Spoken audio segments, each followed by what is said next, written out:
My name is Gene Olson. I'm the Director of Student Services for District 89, and I have the privilege to serve the community by working with families and students with special needs and working with the staff and supporting the staff that serve those children. What I love about this video is that you get to meet Hazel. She's the #1 person on the team, and the other group of professionals and adults really are following her lead and supporting her and encouraging her to make the growth and strides that she has made. She's done an amazing job doing that, so I'm excited for you to see that.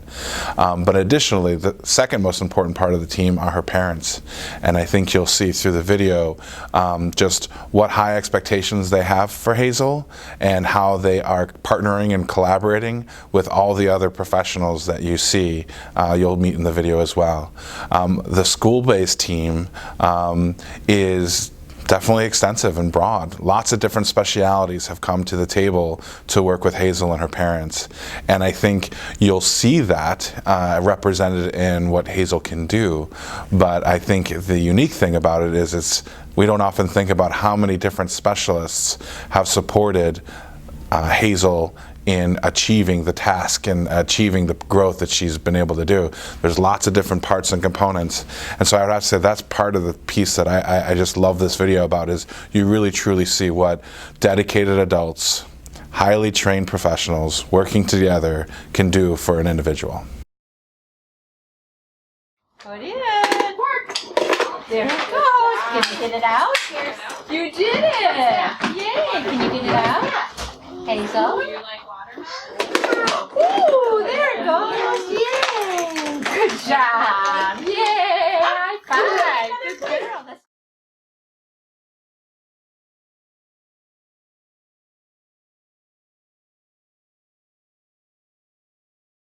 Before she was born, I had a very normal pregnancy. There were no complications, but right before she was born, I stopped feeling her move around, and so they ended up doing an emergency C-section.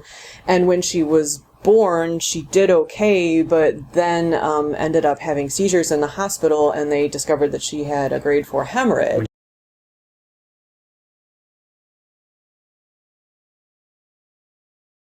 Well, Hazel has Angelman Syndrome. It is a genetic disorder that is characterized by global delays, physical delays, mental delays. She can't walk currently. Kids with Angelman Syndrome generally don't talk.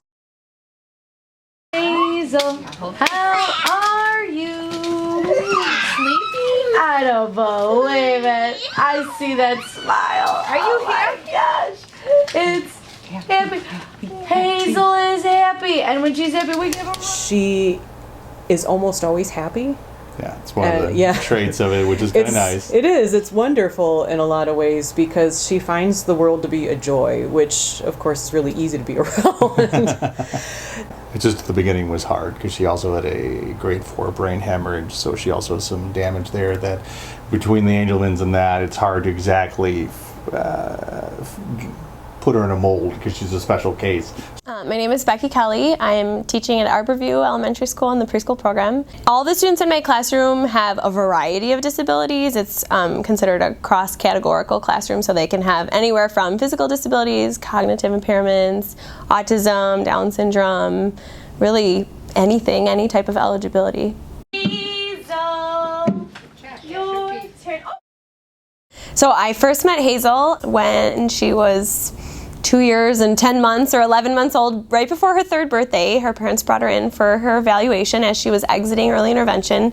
We weren't sure how she was going to react, honestly. She certainly had spent time outside of the house, and as I said, we have an older daughter, so she had been in social interactions, but she's not like most kids where you plunk her into a dance class when she's 2 years old, or you go to a play group and you get to model that behavior that the other kids are demonstrating. She didn't have those kind of opportunities.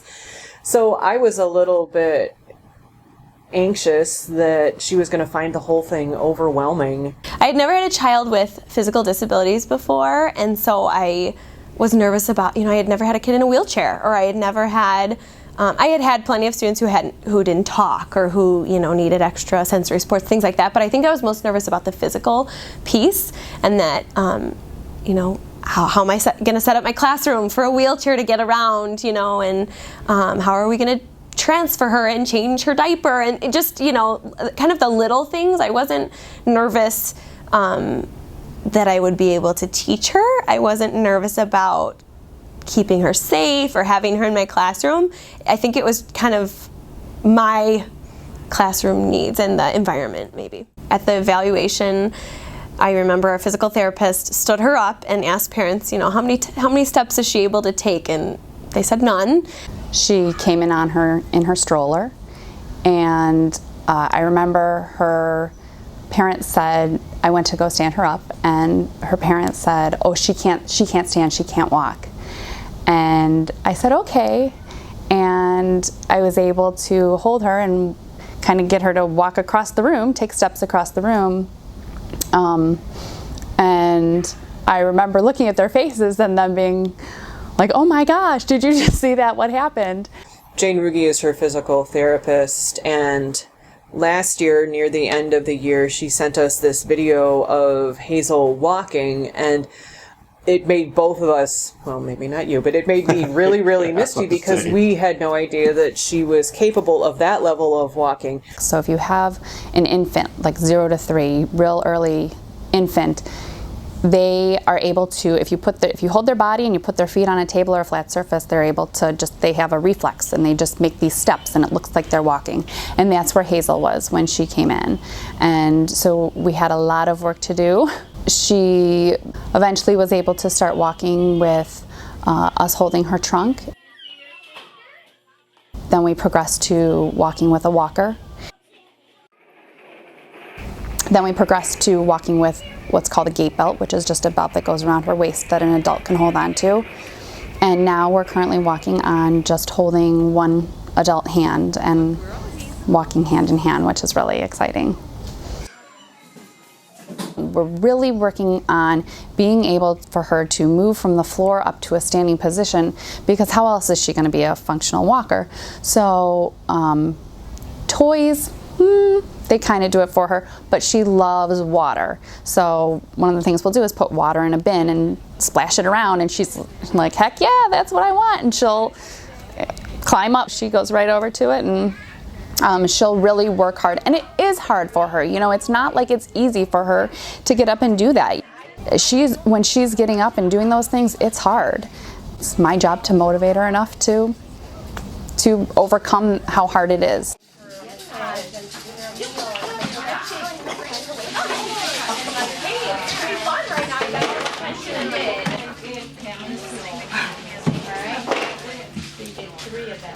She really has a lot of potential. It's pulling it out of her and making her want to do it. She very much has her own personality, and I think there's other kids in the same circumstances, with the same background, same situation, maybe wouldn't be as far along as she is, because she had a lot stacked against her from the get-go. I think it's, it speaks to who she is, the skills that she has now at this age, given her medical situation. I have high expectations for every single one of my students, and every staff member that I work with here I feel like has the same. And I think that's been huge for her growth. There have been times when we have said to Hazel, you need to do this and you're going to do it. And she rises to the occasion every time.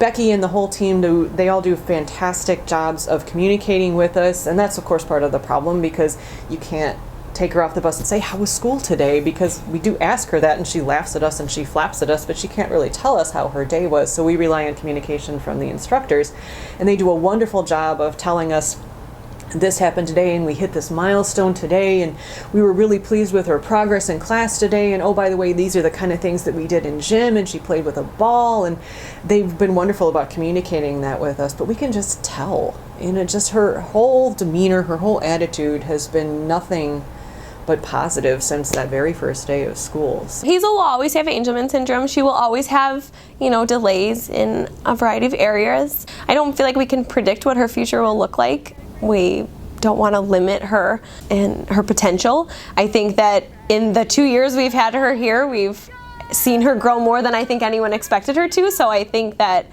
down the road, I hope she just exceeds my expectations for anything. Well, I hope when she's in 8th grade, she'll get to walk across the stage all by herself, not in a wheelchair. That makes me cry. But I hope at that point she has friends. I hope that her parents, are happy with where she's at. I hope that she enjoys school. There definitely have been expectations keep raising and raising, which makes us so happy because we had no idea where her boundaries were at. So it's kind of hard to say that we had her locked in. We didn't know, but to see the growth we've seen has been phenomenal. And just even with the voice box, that she's learning to communicate and tell us things and what's inside there.